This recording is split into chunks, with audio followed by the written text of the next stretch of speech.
saludo franciscano de paz y bien para toda nuestra comunidad educativa del Colegio Franciscano Pío XII y también para todos nuestros miembros, seguidores, amigos especiales en Facebook.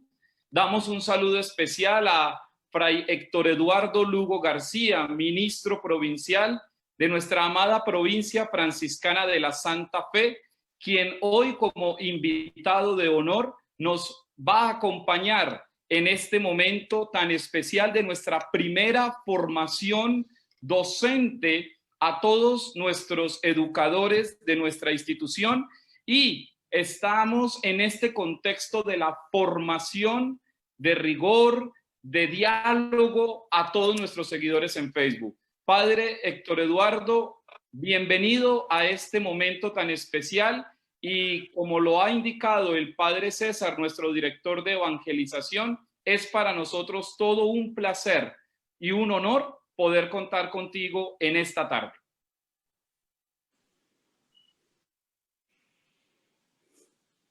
Micrófono. Vamos a activar el micrófono. Perdón. Muchas gracias a Jonathan por el saludo, muy cordial, e igualmente a César, que lo estoy viendo ahí. Mi compañero de estudios, pero de todas maneras creo que me veo más joven que él, ¿cierto? Sí. Digamos que sí, para darte alegría. Bueno, para consolarme. Un saludo también para Jorge Nomar, que está por aquí, por ahí lo veo en alguna de las partes de esta gran pantalla. Y por supuesto a todos ustedes que están aquí presentes en este momento, que es muy significativo en realidad. Antes de comenzar a escuchar, no sé, algunas preguntas que seguramente el padre Jonathan o el padre César me harán, o alguna introducción general, yo quiero decirles algo con todo cariño y con todo amor. Es esto: primero, yo soy caleño, como muchísimos de ustedes son caleños. Entonces eso para mí es muy importante. Nací en la Loma de San Antonio, imagínense, allá en el barrio San Antonio, lo conocen todos. Entonces, en estos últimos meses seguramente que no han ido por allá, pero yo nací en San Antonio, en la calle Primera, y desde la casa de nosotros se veía la capilla de San Antonio. ¿Verdad? Que un punto importante. Segundo, yo soy piodocino, imagínense ustedes, yo pasé por el Colegio Pío XII cuando era un muchachito de 12 años, y lógico que el colegio no estaba ahí donde está ahora, sino que estaba en San Fernando, allá sobre la Quinta, la calle Quinta, de manera que es una alegría muy grande poder decir que aunque hubiera pasado muy poco tiempo en Pío XII, yo siento que estuve en el claustro del Colegio Pío XII de Cali, de manera que un gustazo encontrarlos, verlos, de pronto con algunos nos hemos visto personalmente, de pronto con otros no, pero estoy aquí lógicamente para acompañarlos con mucha alegría y para compartir algunas cosas que de pronto puedan serles de utilidad en este proyecto de formación que ustedes han lanzado para toda la comunidad educativa, especialmente, pues lógicamente, los profesores, docentes, los demás colaboradores, y de pronto quizás haya algunos padres de familia también. De manera que entonces, Jonathan, soy todo oídos. Padre Héctor, pues una alegría que precisamente para este momento introductorio sea esa referencia de familiaridad la que usted nos ha brindado. Todos nuestros docentes están aquí ávidos de escucharlo. De modo que hemos introducido este tema: espiritualidad de comunión, el diálogo interreligioso, aproximaciones y perspectivas, como el primer tema a desarrollar con nuestros docentes en su espacio de la formación franciscana. Pero también ustedes saben, todos los seguidores en Facebook, que hemos venido desarrollando estos espacios llamados El Pío XII te acompaña en casa. Esa es la sección de esta tarde para este jueves 10 de septiembre con el padre Héctor Eduardo Lugo, y por eso el tema que nos convoca hoy: hacia una espiritualidad de comunión, el diálogo interreligioso en nuestro tiempo, aproximaciones y perspectivas. Y queremos comenzar este diálogo con el padre Héctor precisamente partiendo de una pregunta que sabemos que tiene total relevancia en este tiempo. ¿Cuáles serían, Padre, a su juicio, bajo este título y en esta introducción, los principales desafíos que tenemos frente al diálogo interreligioso y ecuménico en nuestros tiempos? ¿Y por qué? Me permito muy brevemente precisar por qué la importancia de esta pregunta. Estamos en una época de cambio y esta época de cambio sugiere de nosotros pensar nuestra posición religiosa frente a el fenómeno religioso y expresiones también cristianas y ecuménicas de nuestra vida de fe y de la vida de fe de los otros. De allí que para nosotros sea importante, bajo este contexto tan particular en el que nos encontramos, aproximarnos a través de lo que usted nos pueda iluminar en esta tarde sobre esos desafíos que requieren y que seguramente existen de este tema del diálogo interreligioso.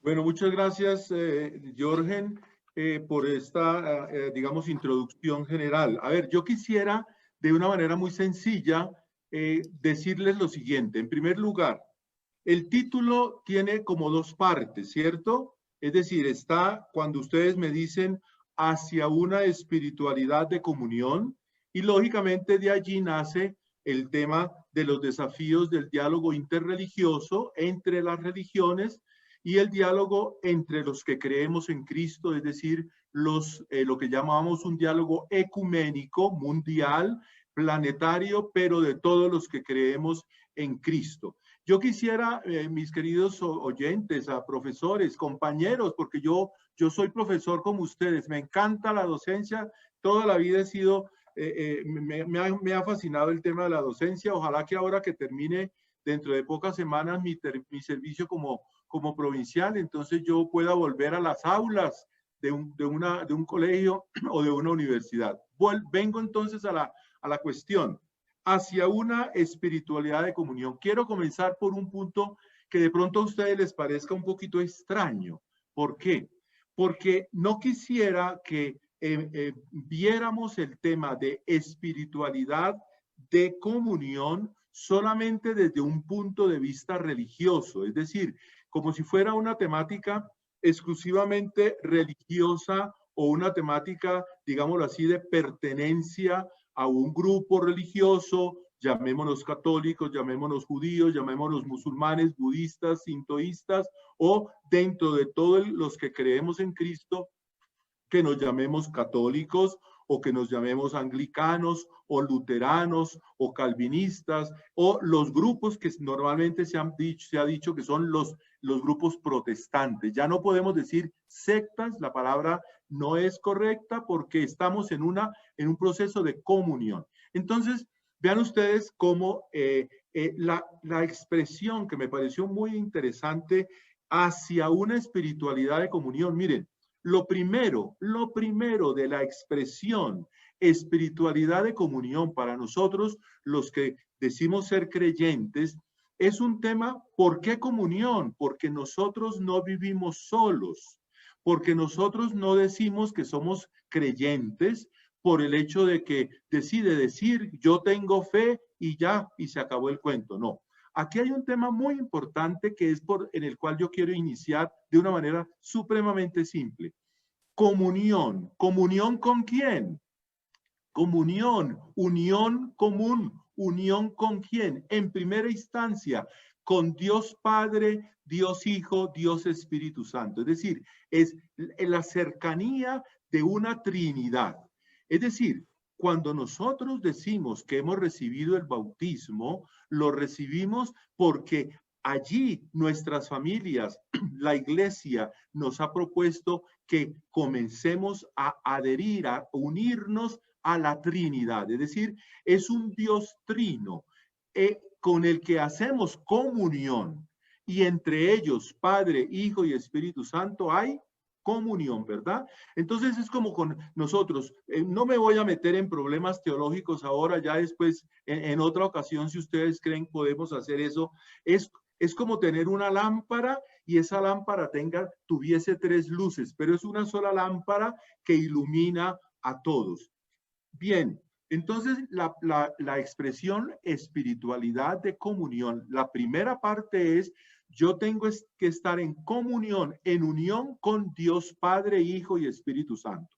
Pero eso no se te puede quedar ahí, porque si no se nos queda en un tema académico, intelectual. Tenemos que aterrizarlo. Aterricémoslo. ¿Cómo lo aterrizamos? Comunión, comunión con mi familia, comunión, la pareja, en la familia misma, esa pareja debe tener una comunión. Nosotros, los que decimos ser franciscanos, tratamos de vivir en comunidad, en comunión, en fraternidad. Ustedes en el colegio, los docentes, los administrativos, todos los colaboradores han de vivir y procurar una espiritualidad de comunión, es decir, de unidad, de reconciliación, para procurar vivir en paz, para procurar vivir reconciliados, para poder vivir unidos y trabajar por una misma causa. Entonces, vean ustedes cómo este punto me parece muy importante cuando decimos hacia una espiritualidad de comunión. ¿Por qué? Porque el tema de la espiritualidad no es solamente porque yo diga que yo soy muy espiritual. Ustedes han oído seguramente en muchas ocasiones: fulano de tal es muy espiritual. ¿Y por qué es espiritual? Porque lee libros de poesía, o el otro es muy espiritual porque lee libros de yoga, o el otro es muy espiritual porque oye música clásica. Sí y no. ¿Cuál es la espiritualidad? Había algo que yo he venido trabajando en los ratos que puedo trabajar, es: ¿cuál es la mejor espiritualidad? Nosotros, todos ustedes, en el colegio de Pío XII de Cali, de una u otra forma han vivido y han trabajado hacia una espiritualidad franciscana. Pero si la espiritualidad no me transforma, oigan, allá ustedes, los nombres que estoy viendo: Germán, Juan, Luis Adriana, Andrés, Magda, todos tenemos que vivir en unidad, porque nosotros estamos llamados a dar testimonio de esa primera unidad con el Padre, Hijo y Espíritu Santo. Entonces, no los quiero cansar, y seguramente Jonathan me va a hacer alguna otra pregunta. Hacia una espiritualidad de comunión, por favor, estamos llamados todos ustedes allá en su casa, en su familia, las parejas, con la familia ampliada, la familia piodocina, con los estudiantes, los padres de familia, estamos llamados a vivir en una comunión. Comunión no significa uniformidad. Comunión no significa que todo el mundo piense igual, que todo el mundo crea igual. Precisamente ahora nos adentramos entonces en el tema ya religioso, porque la espiritualidad, óiganme bien, muchachos, voy a decirles como si estuviera en una clase: óiganme, muchachos y muchachas, espiritualidad no significa una cosa o algo eminentemente religioso, es una actitud de vida, es una forma de buscar que nosotros procuremos, a pesar de nuestras diferencias. Tenemos que aprender a reconciliar nuestras diferencias, y de eso hablaremos más adelantico ahora con el tema de la interreligiosidad o de el tema ecuménico. Entonces, ese es un punto muy importante en primer lugar, porque es sencillamente humano, ¿de acuerdo?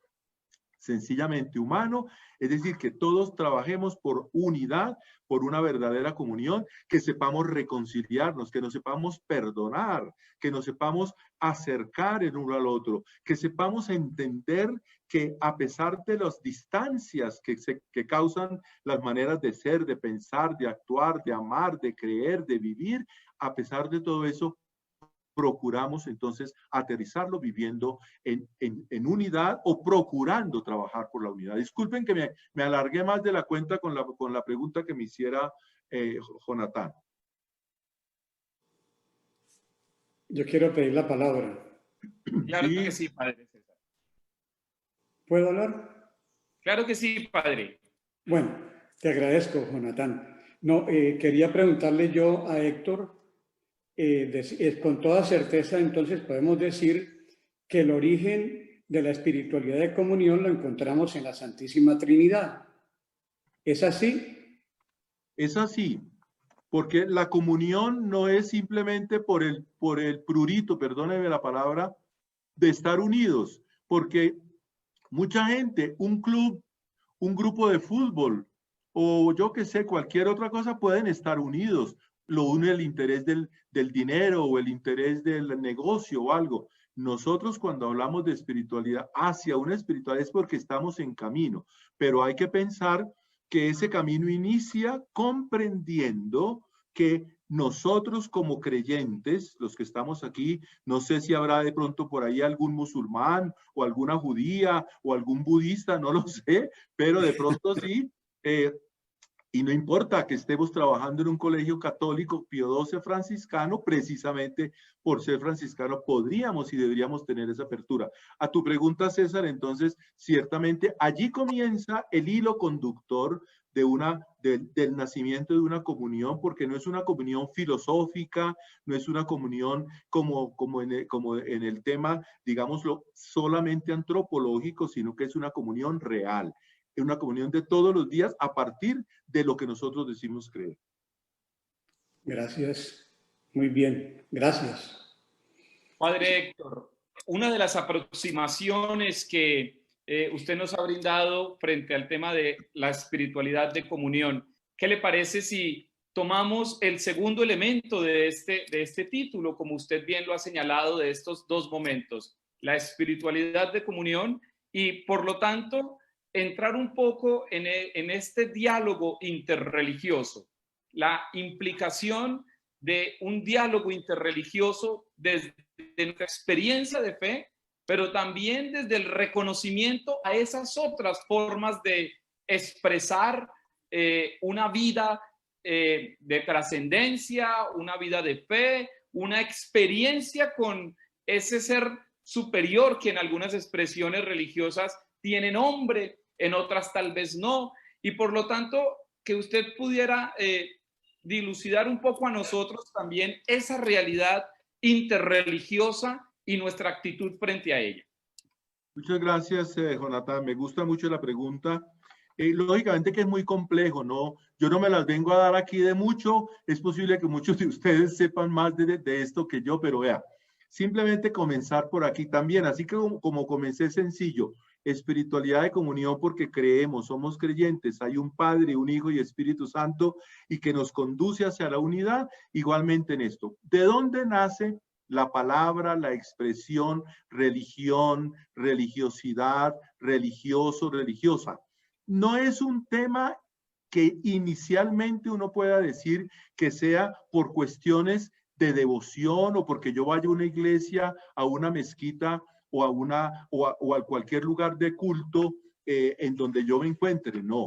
Religión, religiosidad comienza ¿dónde? Óiganme bien, comienza de una manera sencillita y yo lo he puesto como ejemplo en algunas ocasiones. Voy a ponerles entonces el ejemplo.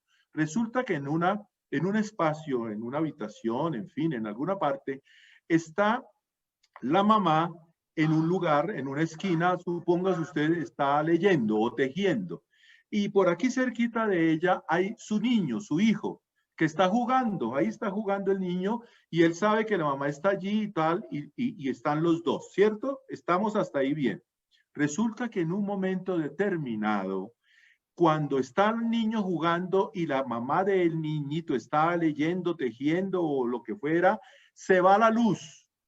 Se fue la luz. Quedó a oscuras esa sala o esa habitación o el comedor donde estaban, lo que sea. Se fue la luz. Cuando se va la luz y queda totalmente oscuro, el primer movimiento que el niño o la niña hace es ¿cuál? Irse a abrazar a su mamá y ya. Si él, como sabe que está allí tan cerquita, va y la abraza porque ya para él está muy seguro de que abrazó a su mamá. Ese es el primer movimiento religioso de una persona. Busca un reencontrarse, digámoslo así, si es posible decirlo, una seguridad. Entonces, las religiones no nacen porque uno vaya a una iglesia, a una mezquita, a una sinagoga, a un templo budista o a reunirse a cantar cánticos, etcétera. No, la religión nace del corazón humano cuando yo me acerco al otro, cuando yo abrazo al otro, cuando yo encuentro que Soy persona, no solo. Ojo a esto, es muy importante en lo religioso. Soy y llego a ser persona en la medida en que yo cuento contigo y tú cuentas conmigo, que yo me desarrolle como persona y que yo crezca, que yo madure como persona en el encuentro contigo. Allí hay entonces un encuentro, me están siguiendo mi idea, religioso. No porque yo me haya ido a una iglesia o a un templo o a un oratorio, sino porque estoy buscando unidad, reencontrarme con alguien, volver entonces a encontrarme con una persona. Entonces, con este punto que acabo de comenzar, entonces permítame, yo voy al tema de las religiones. ¿Cómo nacen las religiones? Miren, las religiones no nacen primero porque uno diga, bueno, vamos a organizar un culto. Vamos entonces a hacer un altar y en ese altar ponemos unas víctimas. Allá hablando del Antiguo Testamento o de otras religiones, y vamos a organizar una iglesia, un templo. No, no, no, no. Acuérdense que en el Antiguo Testamento, ¿cómo nacen las liturgias? Las liturgias no nacen primero o haciendo ritos en absoluto. Óiganme bien, muchachos, porque les voy a poner tarea para la próxima vez. Mire, nace como el pueblo, la familia, vive un acontecimiento, X acontecimiento. Entonces, de alegría, de tristeza, de progreso, de lo que sea. A medida que van viviendo esos acontecimientos, los pueblos o las familias, ¿qué hacen? Óiganme, ¿qué hacen? Dicen, ¿por qué no hacemos una cosa? Reunámonos y celebramos ese acontecimiento. Eso que nos sucedió, la alegría que tuvimos como pueblo porque nos liberamos de un opresor, la alegría que tuvimos como familia porque volvió mi mamá, volvió mi papá, mi hermano que no estaba. Entonces, eso celebrémoslo. Entonces, cuando yo celebro un acontecimiento, algo que me ha sucedido a mí, pero no a mí solo, sino a la familia, al grupo, a la comunidad, concretamente la comunidad educativa, por ejemplo, o un pueblo, hablemos de los pueblos del Antiguo Testamento, de otros, de los grandes pueblos mesopotámicos, de los pueblos romanos, griegos, egipcios, etcétera. ¿Qué hacían? Díganme qué hacían. Se reunían a celebrar lo que ya habían vivido. ¿Para qué? Para decirle a Dios, a su Dios, llámelo como lo quieran llamar, gracias porque nos diste la oportunidad de vivir esta alegría en unidad, en comunión, en fraternidad, en pueblo, en familia. Vean ustedes entonces que el tema religioso es totalmente humano, pero entonces comienzan a nacer de aquí las distintas religiones. Unas son lo que llamamos técnicamente monoteístas, es decir, de un solo Dios. Nosotros, por ejemplo, católicos, cristianos en general, somos monoteístas porque venimos de una misma línea, es decir, en una época se decía que nosotros con los musulmanes, el pueblo musulmán y el pueblo judío, éramos la religión del libro.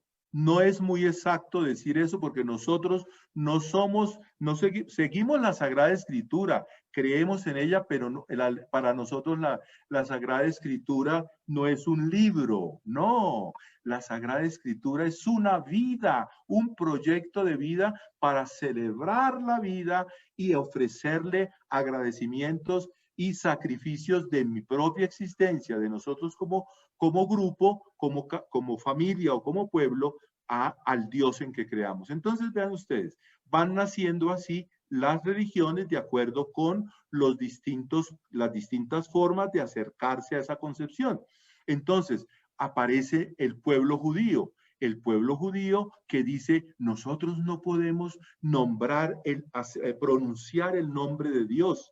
Digamos Yahvé, y no era Yahvé como lo estoy diciendo yo aquí, sino eran 4 letras como impronunciables. Después aparecemos nosotros, digámoslo, dentro de este grupo de las 3 religiones, de las 3 religiones monoteístas, nosotros los cristianos, ¿con quién? Con Jesucristo a la cabeza, que es una persona a la cual seguimos, a la cual adherimos. Después viene ya el tema de los musulmanes, que en otra época despectivamente los llamaban maometanos. Y entonces ellos tienen a Alá y el profeta Mahoma, que es el que les comunica. Pero hay una cosa muy interesante, mis queridos muchachos y muchachas aquí presentes, comenzando por el padre César, que es el más joven de esta muchachada. Gracias. Óigame, nosotros tenemos que ver entonces que hay algo que para nosotros es fundamental, y es que el Dios Padre, Hijo y Espíritu Santo, del cual les hablé hace un ratico cuando comenzaba, y ya yo los tengo aburridos, me imagino que están por ahí dormidos algunos ya. Entonces, ¿qué pasa? Ojo a esto que les voy a comentar. Hay una comunicación. Nuestra religión es una religión de comunicación. O sea que cuando decimos que es una religión revelada, es porque se comunica. No es que es un Dios por allá lejano y un pueblo por acá donde no se encuentran. Es una comunicación, hay un diálogo, hay un encuentro, hay un saludo entre Dios, y Dios se comunica con el hombre.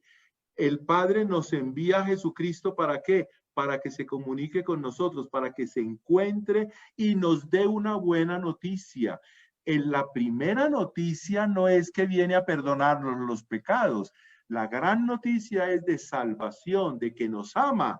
Y por ahí derecho en la teología franciscana y bonaventuriana, y por ahí derecho el perdón de los pecados. Pero lo primero dentro de la gran visión franciscana es: Dios Padre nos envía a su Hijo para que nos cuente una buena noticia. Y vuelvo a decirles, dentro del pensamiento franciscano, por allí derecho nos da el perdón del pecado. Entonces, vean, ya voy terminando, veo que Jonathan me quiere hacer más preguntas, pero bueno, no sé si esté haciéndome entender.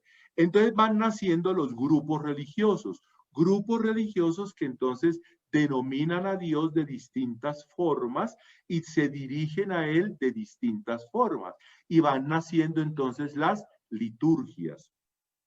Van naciendo las formas de celebrar, porque es que lo importante de una religión es celebrar, no celebrar la misa. Nosotros a veces tenemos el problema de que creemos que la misa, la Eucaristía, celebramos la Eucaristía y con eso tenemos. No, hay que aprender, óiganme todo. Yo no sé cuántos hay aquí porque yo no estoy leyendo cuántos haya en este momento en este programa, pero miren, celebrar no es solamente celebrar la Eucaristía, hay que celebrar la vida, hay que celebrar la alegría, hay que celebrar los éxitos de la familia, hay que celebrar los éxitos de la parroquia, del colegio, hay que celebrar la vida, porque unos padres de familia nos contaron que hay 3, 4 madres de familia que están esperando un nuevo hijo, una nueva hija. Eso hay que celebrarlo, eso es religioso. Entonces, vean ustedes cómo aquí viene ya el punto, y termino porque yo creo que los estoy matando de aburrimiento, el tema de varias religiones. Unas dicen, yo creo en los judíos, que entonces dicen, nosotros todavía no creemos en Cristo. Ellos creen que va a venir un día un Mesías. Entonces, están ellos centrados, lógicamente, en Yahvé. Nosotros en el Dios Padre, en el Padre de Jesucristo.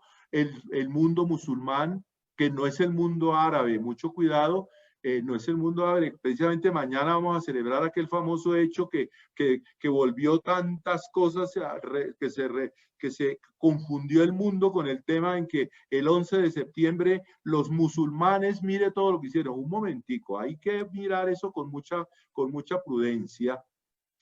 Entonces vean, y van naciendo otros grupos. En el oriente nacen los budistas, y entre los budistas hay unos que son budistas indios de la India, otros budistas de la China, otros budistas del Japón. Hay budismo, lógicamente, en Tailandia. Y hay otras religiones que van surgiendo a medida que los grupos van encontrando, se van entrando en comunión y lógicamente van viviendo unas realidades. Entonces, cierro aquí. El diálogo interreligioso es para que nosotros aprendamos a respetar que no todos tenemos por qué creer lo mismo. Si aquí hay profesores de educación religiosa escolar, tenemos que tener muy claro, nosotros, incluso los católicos, no podemos obligar a un niño o a un joven, a un adolescente, a que crea igual a como yo creo. Tenemos vocaciones y tenemos llamados para que cada uno también crea de maneras distintas. Esas son sus vocaciones. Entonces vean ustedes que aquí viene un tema que seguramente me preguntará ahora Jonathan, y es todos los desafíos, como decía al principio, en relación con qué. No solamente con el tema de que unámonos a hacer oración, entonces, oiga, ¿por qué no buscamos aquí en Cali? Busquemos a los judíos, busquemos a los musulmanes que haya por ahí en alguna mezquita, que las hay, por supuesto, busquemos un budista, busquemos y nos encontramos y hacemos una oración interreligiosa. Eso está muy bien. Lo ha hecho el Papa Juan, Juan XXIII, el Papa Juan Pablo II, ¿cuántas veces fue a Asís? ¿Cuántas veces fue el Papa Benedicto también a Asís y se encontró con todas las religiones a hacer oración interreligiosa? Pero atención, el problema no puede quedarse ahí. No es un tema, reunámonos 5 o 10 religiones y hacemos oración. Hay cosas vitales en este momento. Estamos en el tiempo de la creación. Estamos en el tiempo de recordar y volver a profundizar. Seguramente lo habrán hacer ustedes o lo habrán hecho ya. ¿Cómo es toda esta riqueza de la encíclica Laudato Si que el Papa Francisco nos regaló en el año 2015? Precisamente el día anterior a firmar la encíclica nos recibía el Papa Francisco a nosotros allá en la sala Clementina a casi que entregarnos la encíclica. A nosotros los franciscanos estábamos reunidos todos los provinciales y hablábamos de ese tema. Entonces vea, el punto interreligioso es no solamente el tema de la oración, es el tema de la creación. ¿Cómo nos unimos para hacer proyectos para respetar la creación?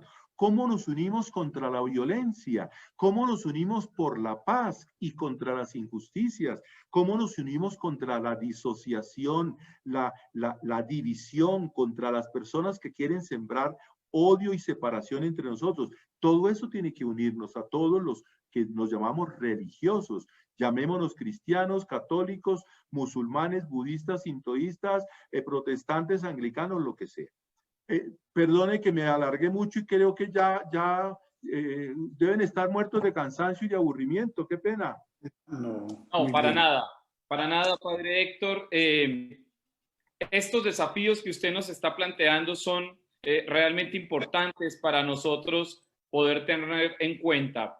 Vamos cerrando ya, como usted bien lo señala, este momento de diálogo con usted y por ello solo una última pregunta que quisiéramos hacer después de que usted nos ha compartido esta contextualización de la dimensión celebrativa y no reduccionista de este diálogo interreligioso, como usted nos lo ha señalado.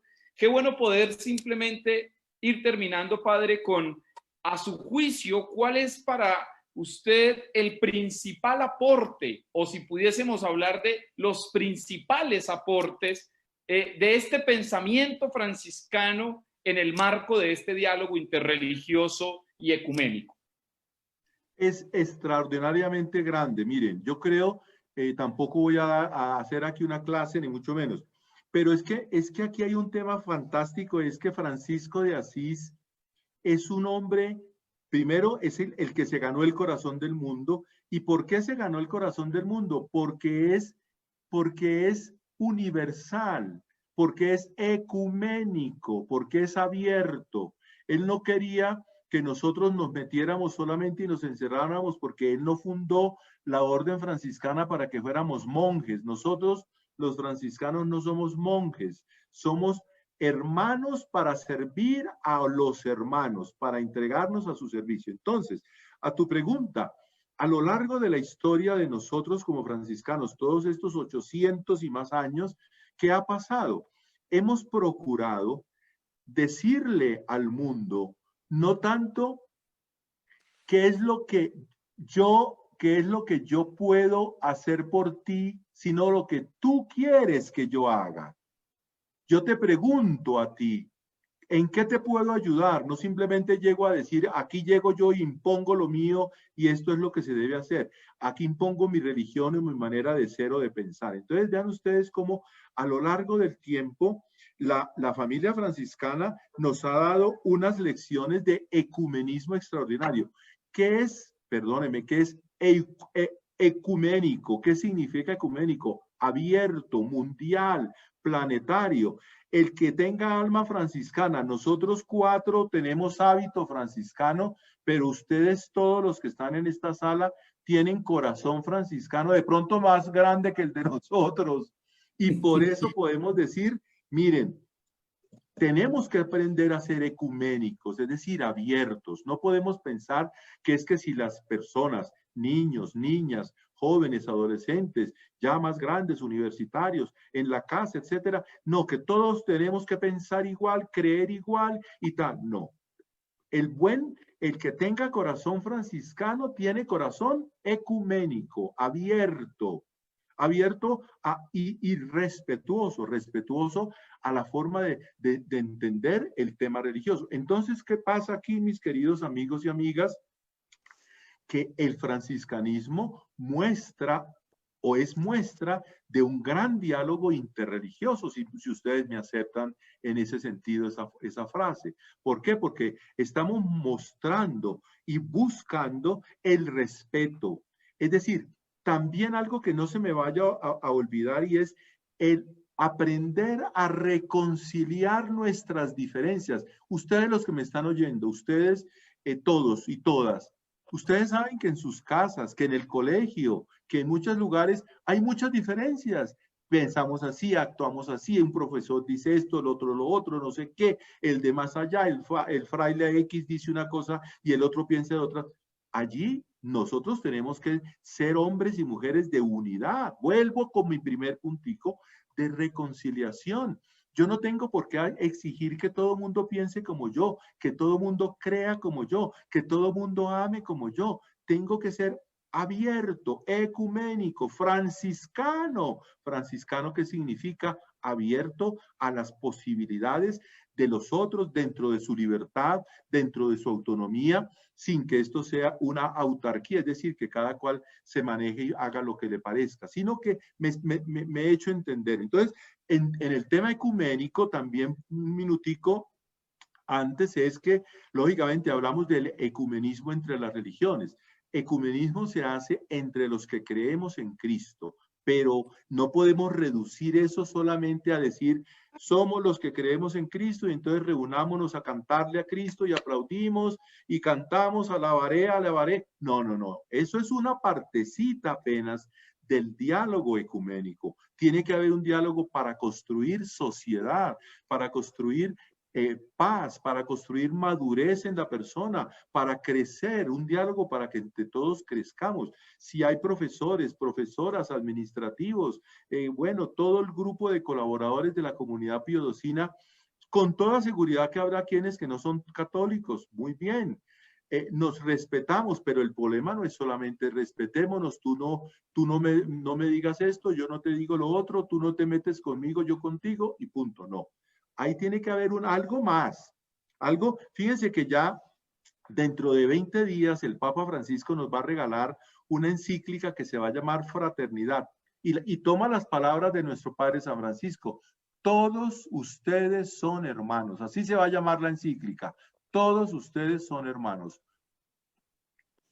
Hermanos, fraternidad. Es decir, hay una búsqueda de unidad. Hoy el mundo... No, el mundo para hablar al mundo de fraternidad es un lío. Mire, cuando yo en otros momentos me encontraba que estaba en mi trabajo con las universidades a nivel de la Conferencia Episcopal de Colombia, era un lío hablar de fraternidad. Hoy es un problema hablar de fraternidad. ¿Por qué? Porque en las familias nadie habla de fraternidad. ¿Eso qué es que fraternidad? ¿Eso para qué? Que construir fraternidad. Hermano, hermana, ¿eso cómo así? ¿Cómo así que yo soy hermano suyo, hermanas, usted es hermana mía? Hermanos sí, porque somos de sangre.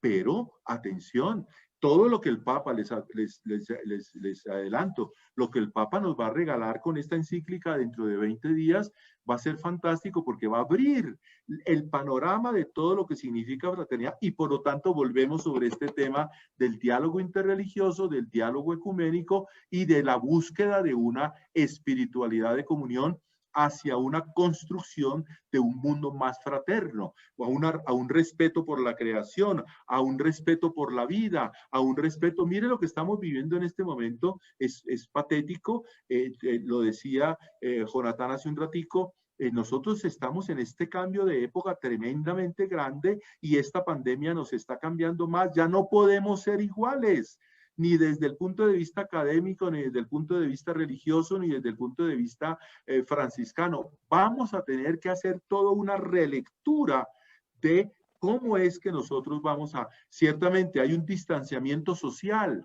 pero aquí el llamado es a que tengamos que redescubrir el encuentro entre nosotros, que tendríamos mucho que conversar. Mire cómo estoy viendo más rostros aquí. Alguno por ahí sí lo distingo, sí, estoy viendo rostros más cercanos y qué alegría verlos, pero dicen que se está acabando el tiempo y yo también, porque yo tengo otra conferencia ahora, una videoconferencia dentro de unos minutos, pero no sé, Jonathan, yo no sé si esto ha servido de algo, díganmelo con sinceridad, porque yo no sé si esto se ha servido de algo o ha sido ahí como una cháchara del padre Lugo, este caleño nacido en San Antonio y que estudió en Pío XII y ahora le dio pues por hablar de la religión. Bueno. No, padre, para nada. Claro que ha servido muchísimo. Por aquí nos hacen pues varios comentarios, pues por el tiempo no lo vamos a poder abordar, pero has dejado muchísimas inquietudes significativas e importantes. En las redes sociales nos están saludando desde la Casa del Postulantado, desde el Colegio Fray Damián González. También nos saludan aquí nuestros seguidores en Facebook desde la ciudad de Medellín, desde la ciudad de Ibagué, desde Cartagena, desde Barranquilla. Nos siguen también desde Envigado, Antioquia, otras personas desde aquí, desde la ciudad de Cali. Y bueno, aquí pues tiene padre pues 52 personas conectadas por sala interna de parte de todos nuestros docentes y equipo administrativo. Padre, lastimosamente el tiempo se nos ha ido agotando y sabemos de su compromiso y por eso queremos agradecerle infinitamente por estos aportes que nos ha brindado tan importantes y no solamente importantes, sino tan relevantes para la época en la que nos encontramos. Aprender de las diferencias, nutrirnos, no reducir esta dimensión religiosa solamente al campo celebrativo, litúrgico o de llana tolerancia, sino que vaya más allá a causas comunes de una comunión y espiritualidad. Le agradecemos muchísimo a usted y claro, padre, adelante. Solamente una cosita que me parece puede ser interesante como conclusión es esto. Mire, yo estoy aquí con ustedes y todos los que nos están oyendo, ya me volví famoso porque miren que con tanta gente en tantas partes y yo ya tengo fans. Entonces, vean ustedes, este tema de la espiritualidad, este tema de la interreligiosidad ecuménico, aterricémoslo a nuestro colegio del Pío XII y a nuestras familias. ¿Por qué? Porque yo no necesito estar diciéndole al uno o al otro cuando ya haya posibilidades de volver a encontrarse, mira, es que yo soy católico, es que yo soy esto, que yo soy lo otro. En la medida en que ustedes y yo construyamos unidad, en la medida en que nos perdonemos, en la medida en que nos reconciliemos allá en la casa, en la familia, la pareja, el papá con el hijo y etcétera, y con la suegra y con todo, la tía y el tío, en la medida en que sepamos encontrarnos, perdonarnos, crear lazos de paz, no de violencia, de discordia. En esa medida estamos viviendo una perfecta y excelente religión y religiosidad, que la unimos y la completamos con la celebración, con el sacramento de la del sacramento de la reconciliación, por ejemplo, con la Eucaristía, etcétera. Sí, pero el punto focal es nosotros en la comunidad piodosina somos capaces de vivir una comunión, una religiosidad de unidad, de perdón. Sí, somos diferentes, pues reconciliemos nuestras diferencias. ¿Qué más religioso que eso? Y no tendríamos que estar diciendo que no somos religiosos porque simplemente, porque decimos que, bueno, yo creo en Dios, pero no creo en la iglesia, o yo creo en Dios, pero no creo en los padres franciscanos, o yo qué sé, sino es acción, no solamente oración, sino acción de unidad, de paz, de reconciliación. Disculpen que de pronto en esta conclusión me alargué más de la cuenta, y pues lógicamente un agradecimiento a todos, al padre César, al padre Jonatán, a Fray Jorgen, que lo veo por acá, está en su cuestión electrónica y todo el asunto, y a todos ustedes, realmente muchas gracias, me encanta verlos, y bueno, compartí con ustedes esto poco que pude proponerles, y quizás en algún momento entre ustedes se reunirán a conversar algunas cosas o a preguntarse otras, y de pronto tendrán y dirán, oiga, padre Héctor, en otro momento yo no estoy de acuerdo con eso que usted dijo. Muy excelente, me lo dicen, y entonces discutimos, hablamos y decimos, bueno, entonces hagamos ecumenismo o hagamos interreligiosidad, porque tú piensas distinto a como yo pienso, pero eso no nos divide ni nos hace que nos alejemos unos de otros. Así es, padre Héctor, que hagamos comunión en medio de las diferencias. Padre César tiene la palabra para finalizar. Muchas gracias, padre Jonatán. Héctor, muy agradecido por este espacio que nos has brindado. Sabemos que eres una persona supremamente ocupada, pero verdad que ha sido una riqueza este tema que ya te había planteado Jonatán y que tú lo has presentado maravillosamente bien. Sinceramente ha sido un espacio de crecimiento, de aprendizaje, de reflexión, de cambiar ese sentido de interreligioso, mirándolo solamente a la luz, digamos, de la religión, sino a la luz de ser hermanos. De modo que gracias, Héctor, por todo, y esperamos volvernos a encontrar en otro espacio como este. Ya el padre Jonatán, que es el duro de la comunicación, ya te dirá. Gracias, Héctor, por todo. Y a todos, gracias. Bueno, a ustedes, muchas gracias. A todos ustedes, muchísimas gracias. Sentimos mucho no poder leer todos sus comentarios que nos están llegando en este momento. Tenemos alrededor pues, de 96 personas conectadas. Sentimos mucho poderlos leer todos, pero con ustedes y en ustedes confiamos que sabemos que este tema ha llegado a nuestro corazón. Padre Héctor Eduardo, un agradecimiento final y nos abandonamos a su bendición para culminar este espacio fraterno, franciscano, interreligioso, ecuménico y de espiritualidad de comunión. Bien, entonces a todos los que crean en Cristo, a los que no crean en Cristo, a los que crean en Dios, Padre, Hijo y Espíritu Santo, a todos los que nos puedan escuchar y que estén en búsqueda de Dios también, en búsqueda de unidad y de una espiritualidad que los transforme, que ese Señor, Padre, Hijo y Espíritu Santo, los bendiga, los ayude, los fortalezca allá en su casa, en su familia, en el colegio, en el nombre del Padre, del Hijo, del Espíritu Santo. Amén. Dios los bendiga a todos. El Pío 12 los acompaña en casa. Hasta pronto. Hasta pronto. Chao.